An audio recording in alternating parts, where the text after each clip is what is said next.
To the ice. Yeah, let's move on to the ice. The Sharks lose both of their last games, and those games were not close. They get blown out 9-2 at Edmonton, and then they get blown out again 5-1 at Calgary to end the season. So they finish dead last. They secure the highest percentage chance to get the the number one overall spot, pick, which of course we hope we can celebrate with Celebrini. That's the wish right now. It's a Yeah. 1 in 4 chance. It's the best chance of any team to secure the number one spot in the draft, and I really hope we get it. He's somebody that, like, the scouts are all saying he can be an Austin Matthews type, guy that just scored 70 goals this year, no big deal. He's they don't they're not sure that he's like an everything guy, but he is a goal scorer, man. That guy, Right. he could put the biscuit in the basket, man. Yeah. This is a franchise altering type of player to get. He's like a Nathan McKinnon type, I think. So Absolutely. I mean, the I want this guy excitement so level, bad. the Ooh, I want. excitement level is just like, you know, And please. his dad obviously is a strength and conditioning coach with the Warriors, so he's been in the area already, just living here for several years too. So it'd be real nice to have him come back home. Come on home. Yeah, I mean, the Sharks could really use it. Having that star power injected into the franchise and have something to market to the fans, and just it changes it changes the path of the franchise if you get it right or wrong, right? Like you're hoping it's right, but I mean, this could be a guy that continues to earn that second contract, that third contract, and he's a Shark for a really long time. That sets him apart, from other teams, and to go with the Sharks' other young talent, like Yeah. The Sharks have ripped it to the studs. Okay, yeah, this is the bottom. They've bottomed it out right here. There's a lot of pieces around that are kind of promising. There's a lot of players. Will Smith, we're looking at. He's probably going to be with the big team this year, this upcoming season. So I mean, there's a lot of cautious optimism as well. Just with the players that are already in the pipeline, and if we can add Celebrini in as well, that would be like that I'm would fast assuming. track them to getting back to the playoffs sooner. It sounds like Will Smith is going to be playing next season. Mhm. You got Eklund, and then if you draft Celebrini, I'm assuming he's going to be with the club, or do He you would think he's gonna? probably. I think he's NHL ready. Yeah, so Yeah, yeah. everything that I've He's read, he's NHL ready. ready. He'll. Yeah, so Yeah. The Sharks are like the cupboard is not bare. right. There's a couple other guys like Quentin Musty that's gonna probably be on the big club as well, and I'm just And again Musty, cautiously a lot of optimistic. people are very high on Musty. They think he could be Mhm. a Yeah, game changing player for the Sharks as well. yeah, we're two. I think I think 2 years away. If they land Celebrini, if they don't land Celebrini, there's still a lot of really good talent at the top of the draft besides him, but obviously nobody quite as good as him. So you're kind of you hope for the number one overall pick. If you don't get it, you'll still get somebody really really good, and maybe it's 3 years instead of 2 years before you're like really competing for playoffs and the franchise is on its way back. It's I been think 5 years. if they get Celebrini, they're gonna win the cup. Just kidding. Let's not put that expectation just yet Just- on. Let's see. Let's let him experience the NHL first before we put those kind of lofty but fair expectations. I think I want to see this team back. It's been 5 years. This is the fifth year yeah, since the 2019 was the last playoff run, and it's 2024 now. So and you kind of forget that because the pandemic screwed up everybody's sense of time. Um, time is a construct, right? But it has been 5 years since the last playoff run. So, and if you're talking 2 more years, we're looking at 7 years between the playoffs, Oof. and that's for a team that made the playoffs for, close to 90% of their existence through 2019. That is a long stretch. And if you What are throw your out those thoughts first few years, on the general manager Greer and the job that he's I doing? think And he's doing great. I know a lot of fans are pissed off. Um, but when you're in it, like in the day to day, and you're trying to make these moves, you're trying to shed some really albatross contracts. I did it again, albatross, right there. um, yeah, it's just super tough, and this he's done an excellent job of getting good returns. Like some of these players that are in the system now, the Sharks have a top rated system now. They were near the bottom after getting rid of Carlson and Hurdle and Brent Burns and like all these other trades that have happened. Suddenly now the system is near the top, and that's not nothing.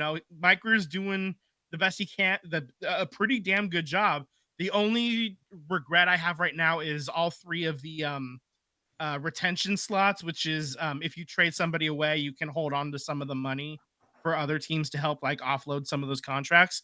All three of our retention slots are filled right now, so that's while that's unfortunate, it's fine. Like, you kind of had to do what you had to do to get the trades to work, to get the players back that we got. Would you rather have worse players in the trade, or would you have a little bit yeah, better players and then just hold on to some extra money? And it sounds like when some of these young players, let's say 2 years from now, that the Sharks start to get really good, you're going to have a ton of cap room Mhm. to make a trade and bring in another superstar or sign a superstar Yeah. or re-sign your own guys and keep a core group together if Mhm. you got two, three, four, five guys that are really carrying the franchise, depending on what it looks like. But from what I understand, he had to tear this thing down because the Sharks were in financial hell. Oh yeah. Um, Yeah, they were like several circles in hell. Like they weren't even yeah, like just so non-believers Dante's Inferno. They were down deep, man. and we've seen all of our teams in fairly recent memory be stuck in well, not the A's, but franchises stuck in cap hell. Like we see what the Warriors are going through. We see a little bit of what the 49ers are going through Mhm. because of that wide receiver room all of a sudden gets expensive. So what do you do there? A few years ago, we saw the Raiders that were completely screwed over in the salary cap and they had to tear everything down. Mhm. So we've seen that Right. with almost every franchise that we follow. Mhm. And it's no different with the Sharks. Like, I don't know what way you could have gone around it, stay competitive, keep all these contracts, develop young players, Mhm. and financially just be fine. Like it just doesn't work that way all the time. Right. So, Yeah. like what the Warriors are doing is the extreme outlier to pay. Was it $400 million for a number 10 seed team? Yeah, man. It's too much. We've seen this prophecy happen before, and hopefully it But gets getting good back to the again. Sharks, I think the Yeah. future is bright. It's a great time to jump on board Mhm. the bigger boat, Yeah. you know, and see Plenty of the room Sharks. on this bandwagon, baby. Yeah, Yeah, now's the time when and you then have the yeah, number 1 overall pick or potentially the number 1 overall pick, like, now's the time to jump on. Get in right now before we get celebrating. Like, come on. yeah, yeah, exactly. I just want to wrap up win of the week. Tyler ended up beating me by half a game because neither of us were right in our predictions of this past week. So, congrats to Tyler. You're not here to actually receive your congratulations. Feel better, bud. A little bit of sad news, Vince. Sad news for one city, great news for another. The Phoenix Coyotes are no more, relocating their hockey operations to Salt Lake City. No name has been chosen, Right. but what of the Coyotes, Hmm. the operation is moving, Right. and players and staff, and I think a small staff is staying with the owner back in Phoenix to try to help him sift through the rubble.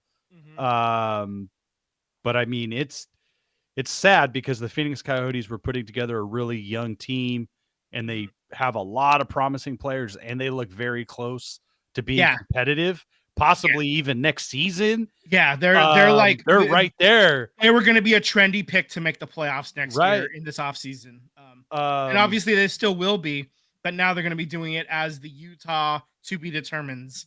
Um, yeah, I actually I saw on Pat McAfee, the new owner Ryan Smith was on, and he was saying that at least the name may partially be chosen via bracket. Like the fans in Utah will get to vote on what they want to name the team. So it could end up being one of 8 different things. They're gonna probably do that at some point soon. And I hope they end up with a good name. I don't I think something cool might be like the Stingers or something, since they're the Beehive State. You can evoke the bees type right. of thing. But Stingers is not a name that currently exists in any professional sports in North America, so you don't really run into any issues with copyrights. Um, I think about Utah Blizzard might be kind of cool, but then you've also got the Avalanche, right next door in Colorado, so it's like kind of weather related themes kind of next to each other. I will say the move to Utah does mean that they do not have to realign anybody, because they were already in the Central Division. Yeah, So those those parts made it a little bit easier on the league itself. It doesn't make it any easier on the fans that are losing Arizona. And we said this last week, and just how devastated it is. Like I hate it here for them. Um, yeah. I feel a I little just did it mixed. again. I feel so bad for the Phoenix fans that are losing their team, um, and losing a team that appears to be trending in the right direction and going to be competitive and possibly win a lot of games and compete. Um, that was going to be your team. So let's say they win a Stanley Cup in the next year or 2 years. Ouch. That's your Yeah, team. Those players. yeah, My heart definitely goes out to the Phoenix fan because we're going through it with the Oakland A's. hmm I'm not a Sacramento A's fan. I'm not a Las Vegas A's fan. Um, the A situation is not an apples to apples comparison to any other relocation.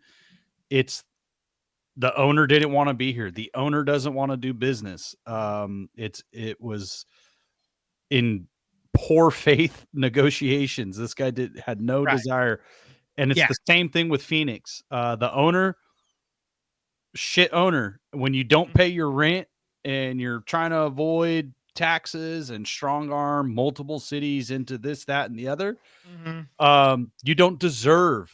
You don't deserve a team. Ideally, I wish what would have happened was the NHL forced him to sell the team to an investor who wants to keep them in Phoenix. Um, right. I do It's the mullet respect. of it all, though. The arena Correct, is the problem. correct. I think that was the problem, and the site, and this and that. Where I'm not saying I'm sticking up for the NHL, but where I understand where they're coming from is Salt Lake was probably going to be first or second in line for expansion. So this is kind of like hybrid expansion. Mhm, You're moving this team over. You're leaving the Coyotes name in Phoenix, whether it's with the current owner or a new owner after 5 years. The Coyotes will return, and I think they're going to be probably number one in getting an expansion team, because yeah, it can be supported with the right owner. I think the 5-year deal that they gave this knucklehead mhm, is good luck. Like if right, you get it done, yeah, great. But there's a whole bunch of parameters about mhm, how he needs to get there.